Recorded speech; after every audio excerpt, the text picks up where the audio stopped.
Queridos irmãos e irmãs, vivemos este tempo de júbilo, de alegria, a oitava de Natal.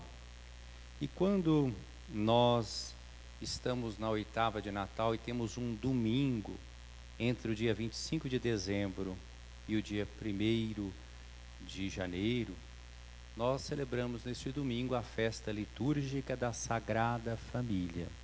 Quando não temos o domingo, porque o calendário muda, então nós a celebramos no dia 30 de dezembro, mas esse ano temos este domingo, logo depois do Natal. Então celebramos esta festa litúrgica que vai nos ajudando também a aprofundar no mistério da encarnação do Filho de Deus. A liturgia, ela sempre é a ocasião de crescimento para nós no discipulado e de experiência de Deus. É interessante que na oração da igreja, e a liturgia é a oração oficial por excelência da igreja, nós não projetamos simplesmente nossas expectativas e sentimentos, mas nós contemplamos os mistérios da revelação de Deus e somos por eles instruídos e transformados. A palavra que nós ouvimos é uma palavra que deve ter um impacto em nossa vida. É uma palavra, vou usar uma expressão filosófica, performativa, que vai nos formar, É uma palavra de Deus, é sempre eficaz, transformadora. Ela quer fazer com que nós sejamos filhos no Filho unigênito que é Jesus. Jesus é o Filho por natureza, nós somos os filhos por adoção.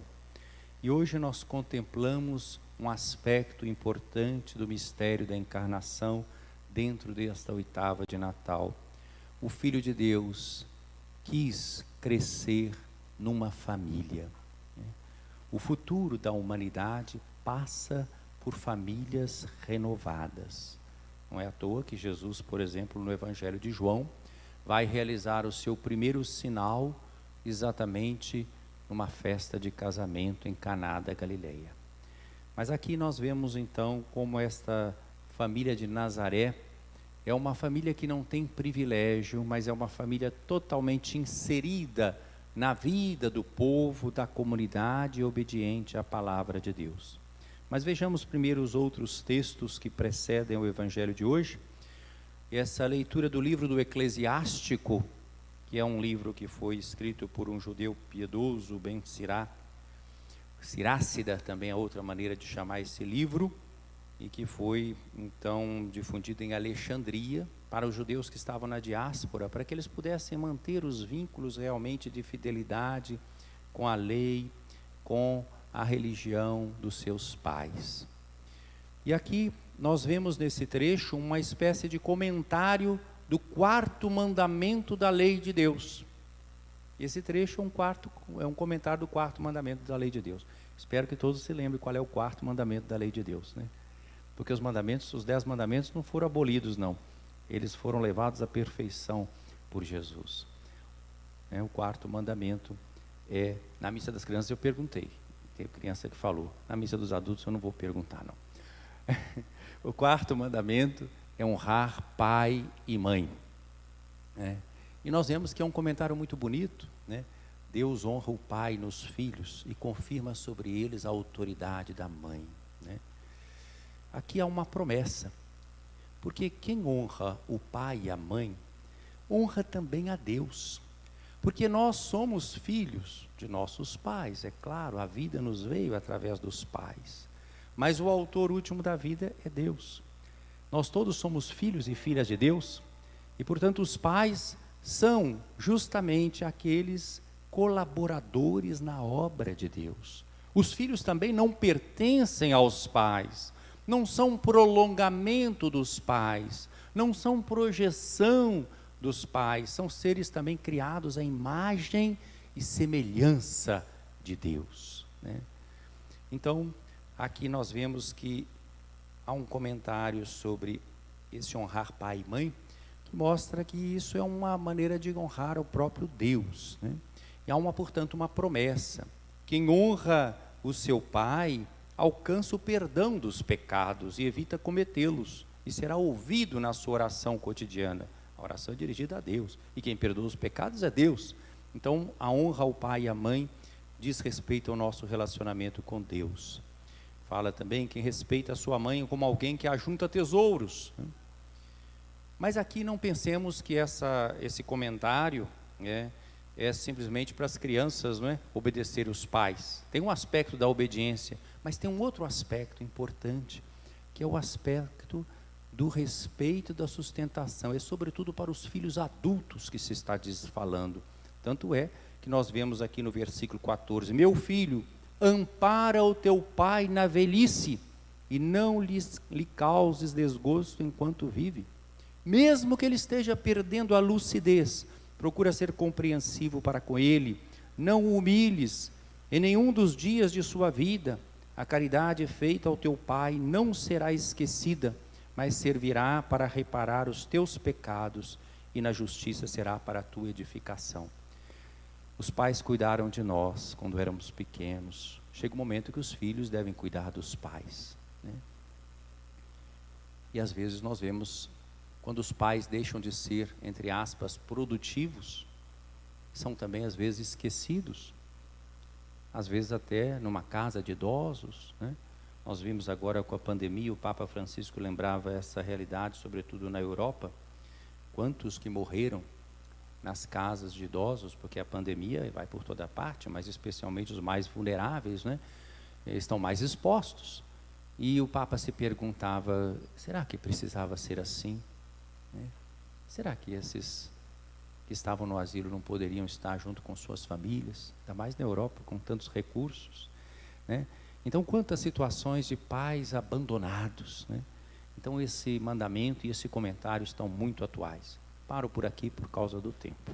Vamos para o Salmo, que respondeu a esta leitura, e que é um salmo que muitas vezes nós rezamos ou cantamos nos casamentos. É muito comum a utilização deste Salmo 127. Então fala daquele que obedece a Deus. Feliz és tu se temes o Senhor, trilha seus caminhos.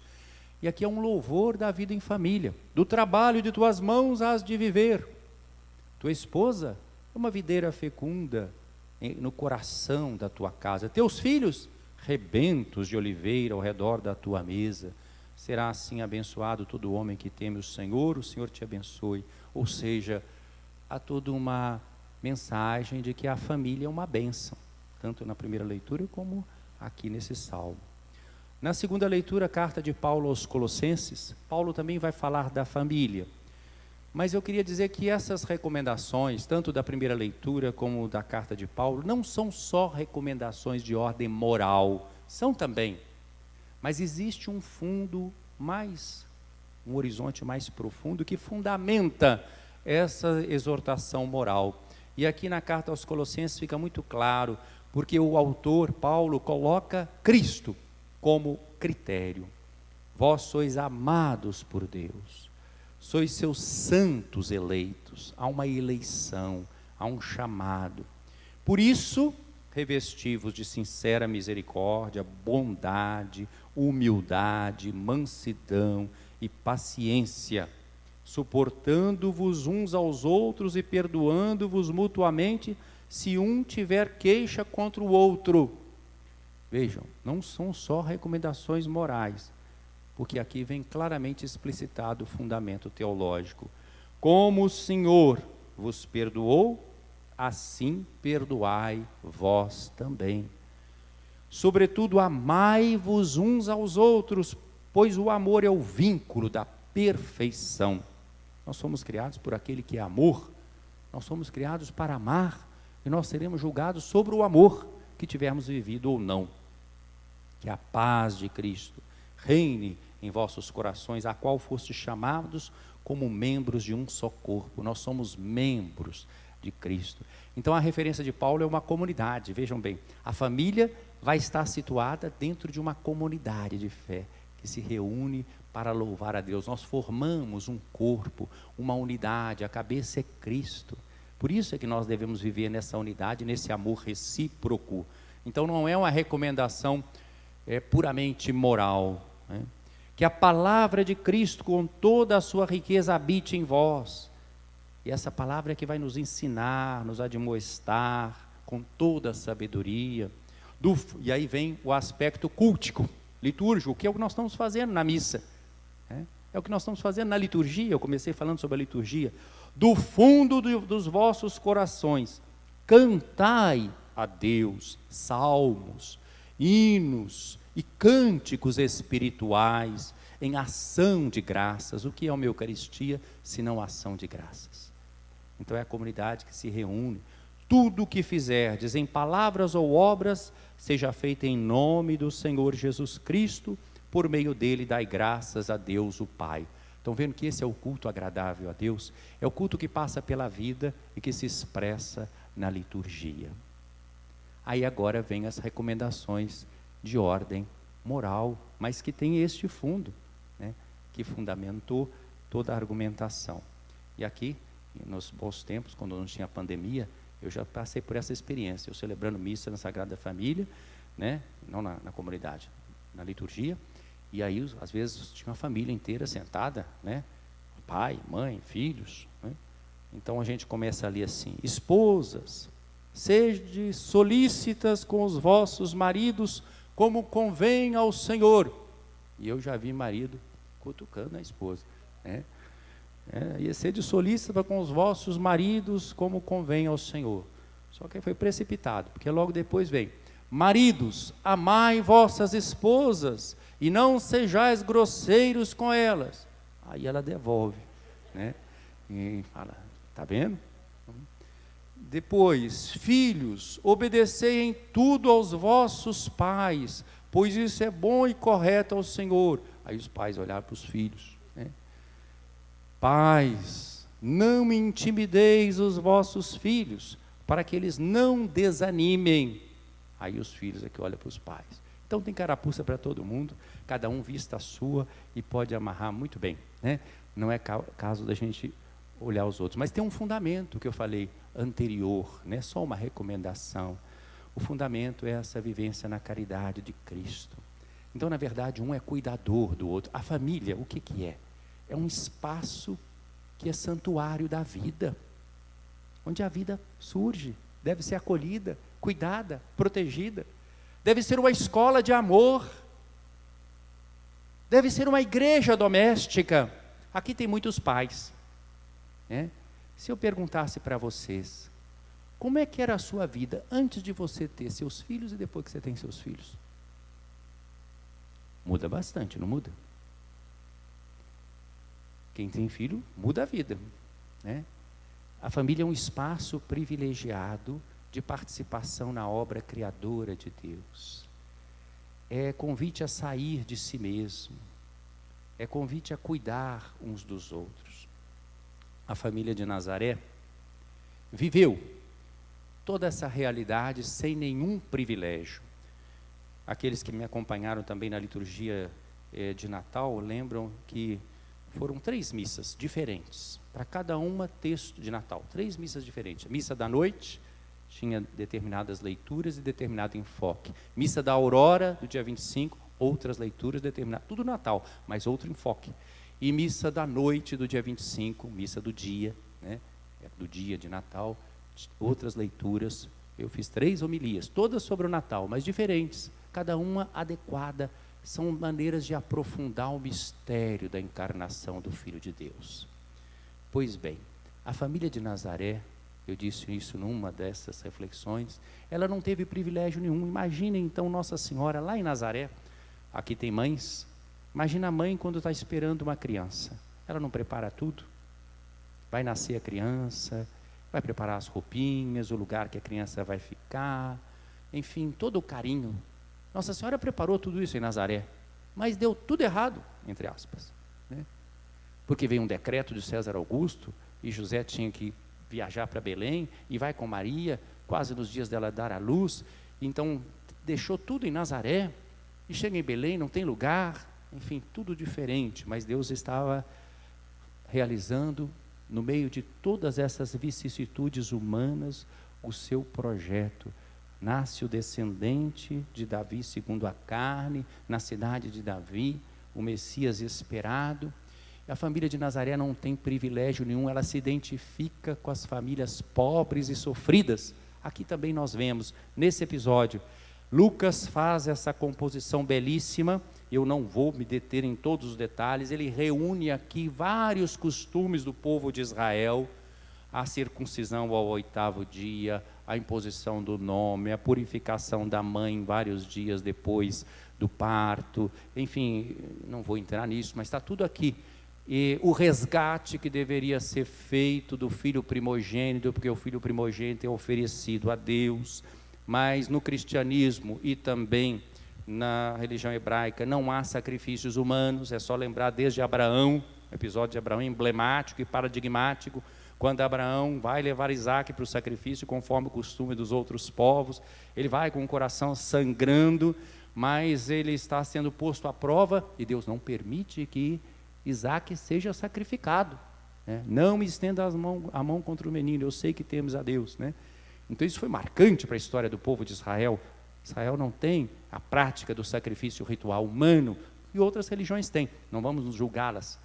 Sacrifício, não dá para falar essas coisas, mas sacrifício não é algo, nós olhamos para outros povos, às vezes preconceituosamente, julgando e condenando o sacrifício, mas sacrifício é uma prática sagrada, é considerado algo uma honra, não é uma crueldade simplesmente. Isso é uma maneira superficial de ler essa situação de outros povos diferentes dos nossos. Mas o cristianismo e o judaísmo não tem sacrifício humano. Deus é muito claro que Ele é Deus da vida, né? Então, o menino é oferecido, ele é o primogênito, mas Lucas é cuidadoso até nisso. Aqui não se narra que foi oferecido o resgate por Jesus. Jesus não foi resgatado, ele foi apresentado no templo, mas não foi resgatado. Significa que a vida dele está ofertada, e essa oferta vai se consumar ali na cruz. Então o Evangelho de Lucas já coloca essa perspectiva aqui. Ele não é resgatado, ele é apresentado e não é resgatado.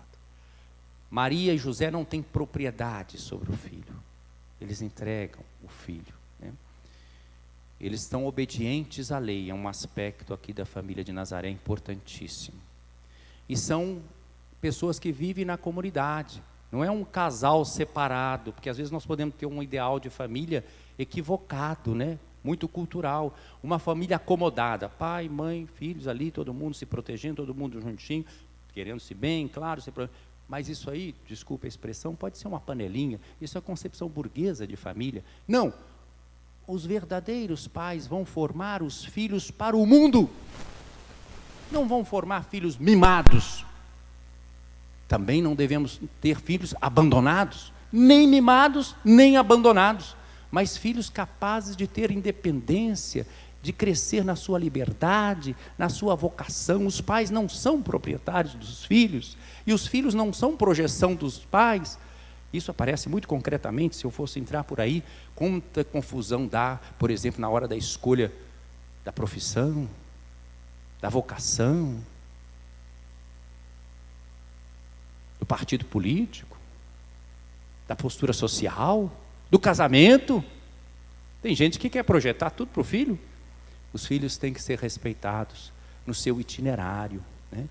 Então os pais devem formar para a liberdade, e filhos para o mundo, para que eles possam servir no mundo e não serem um bando de egoístas, mas pessoas capazes de servir, de amar, de fazer o bem, fazer a diferença. Maria e José estão formando o seu filho assim. Estou falando ousadamente, alguém pode falar, mas Jesus é Deus, como é que Maria e José estão formando? Formou sim, está aqui, termina, ou vocês não estão acreditando na palavra do Evangelho. O último versículo diz: o menino crescia, tornava-se forte, cheio de sabedoria, e a graça de Deus estava com ele. Jesus cresceu, ele assumiu, a encarnação é séria, significa que ele passou pelos processos humanos, ele aprendeu com José. José foi importante, nós estamos no ano de São José, proclamado pelo Papa Francisco, comemorando os 150 anos daquela proclamação do Pio IX, Beato Pio IX, de José como guardião da igreja. Então ele aprendeu muito com José, o trabalho, a simplicidade, a vida do povo, o cuidado com Maria, a capacidade criativa que José teve de improvisar diante dos desafios que teve. Jesus aprendeu muito com Maria, aquela que sempre foi sim ao projeto de Deus e que não se abalava diante das dificuldades da vida. Jesus aprendeu muito com Maria. Maria aprendeu muito com José. Aprendeu com José, que era cuidador, que aceitou um casamento diferente do que ele tinha idealizado inicialmente, mas que aceitou o projeto de Deus. Maria aprendeu muito com José. José aprendeu muito com Maria, a Imaculada Conceição, aquela que sempre foi sim ao projeto do Pai. Jesus aprendeu com os dois aprenderam com Jesus. A família deve ser assim, uma família onde todos aprendem um com o outro.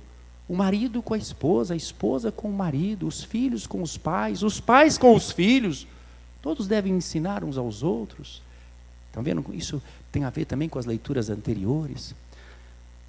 Muito bem, Jesus vai ser apresentado no templo, obedecendo às prescrições da lei, dentro de uma comunidade, sem privilégios. E aí, duas testemunhas importantes sobre as quais eu falo mais brevemente, Simeão e Ana, que representam aqui todo o Antigo Testamento, estão no templo. Simeão, um homem piedoso, justo, diz que o Espírito Santo estava com ele, então não é qualquer coisa, né? E tinha sido prometido a esse homem ancião que ele não morreria sem ver o Messias, Senhor. E ele então, movido pelo Espírito Santo, ele vai ao templo no mesmo dia, no mesmo horário em que José, Maria e Jesus chegam ao templo. E o que ele vê? Um príncipe, um rei chegando? Não, uma família pobre, um casalzinho pobre. E ele reconhece ali a presença do Messias. Ele pega o menino nos braços, ele canta, ele louva a Deus. Vejam, quando uma pessoa é movida pelo Espírito Santo, ela é capaz de ver o que Simeão viu. O que ele viu? Deus no pobre, Deus no pequeno. Ele não teve preconceito com aquele casal pobrezinho. Quanta gente estava entrando no templo e ele identificou aquele casal, José, Maria e Jesus. Deus naquele menino. Ele pega o menino, bendiz a Deus, e vem esse cântico que está aqui, me permitam dizer em latim, Nunc dimittis, né? Que é um cântico que a igreja reza desde o início. São 3 cânticos que estão no Evangelho de Lucas, que nós rezamos na liturgia das horas da igreja todos os dias, que é o livro oficial de oração da igreja. Na oração de laudes, pela manhã, nós rezamos o cântico de Zacarias, o Benedictus, bendito seja o Senhor Deus de Israel, que visitou e libertou o seu povo. Na oração das vésperas, nós rezamos ou cantamos o cântico da Virgem Maria, o Magnificat, a minha alma glorifica o Senhor, todos os dias. E na oração da noite de completas, nós rezamos o Nunc dimittis, que é o cântico de Simeão. Esses cânticos a igreja começou a rezar lá, a igreja primitiva. E nós estamos aqui no ano de 2020 e nós rezamos esses cânticos. Então ele diz: agora, Senhor, conforme a tua promessa, podes deixar teu servo partir em paz, porque meus olhos viram a tua salvação, que preparaste diante de todos os povos, luz para iluminar as nações e glória de teu povo Israel. Meus olhos viram a tua salvação. A palavra grega soterion, soter, é a salvação personalizada, não é a salvação genérica. São 3 vezes que aparece no Evangelho de Lucas. É a salvação em pessoa. Meus olhos viram a tua salvação. O pai e a mãe ficam admirados com o que diziam a respeito dele. Simeão os abençoa e diz que o menino vai ser causa de queda e soerguimento para muitos em Israel. Ele será um sinal de contradição. Não devemos nos espantar com isso. A família cristã também será sempre sinal de contradição. Todos aqueles que querem viver na verdade e no amor serão, num mundo marcado pelo abuso da liberdade, portanto pelo pecado, serão alvo de contradição, queda e soerguimento para muitos. E diz ainda para Maria: quanto a ti uma espada te traspassará a alma, a mãe participará do sofrimento do filho. Vejam como é uma família que aceita o projeto de Deus, eles ficam admirados. Então eu queria chamar a atenção: primeiro, uma família que é obediente, vive na comunidade e obedece os preceitos. Depois, uma família que escuta a profecia, escuta Simeão, escuta a palavra de Deus e acolhe. E vem Ana, e Ana começa a louvar essa viúva, ficou viúva cedo, 7 anos de casamento, já está com 84 anos, esperava a libertação de Jerusalém. 2 palavras, Simeão esperava a consolação de Israel, Ana a libertação de Jerusalém. Consolação, libertação, são outras expressões para falar de salvação. Libertação significa salvação, consolação significa salvação. E depois de cumprirem tudo conforme a lei do Senhor, voltaram a Galileia, para Nazaré, sua cidade. Desculpe eu ter me alongado um pouquinho, mas é para mostrar que esse texto é de uma riqueza tremenda, e a gente nem sempre tem oportunidade de ver isso. É uma composição que reúne a história do povo e como essa família se insere nessa história do povo, e o projeto de Deus vai se realizando. Voltam para Galileia e o menino cresce e torna-se forte, cheio de sabedoria, e a graça de Deus estava com ele. Que as nossas famílias cristãs, vendo esse exemplo da família de Nazaré, que não teve privilégio, que cumpria aquilo que eram as determinações da lei do Senhor e a vida religiosa do seu povo, essa família que escutava a palavra de Deus e a acolhia, que nossas famílias possam formar pessoas para o serviço, para o amor, e não para o egoísmo, para o consumismo, porque disso o mundo já tem muito. O futuro da humanidade passa por famílias verdadeiras, famílias cristãs, onde um não tem posse do outro, nem o marido tem posse da esposa, nem a esposa tem posse do marido, nem dos filhos, mas existe um amor verdadeiro, um amor que deixa ser. O verdadeiro amor não sufoca, o verdadeiro amor valoriza. É um amor mútuo, de reciprocidade, de crescimento humano. Onde há um amor que sufoca, tem que se questionar esse amor. O verdadeiro amor é aquele que promove. Foi assim na família de Nazaré, e assim deve ser nas nossas famílias. Louvado seja nosso Senhor Jesus Cristo. Para sempre seja louvado.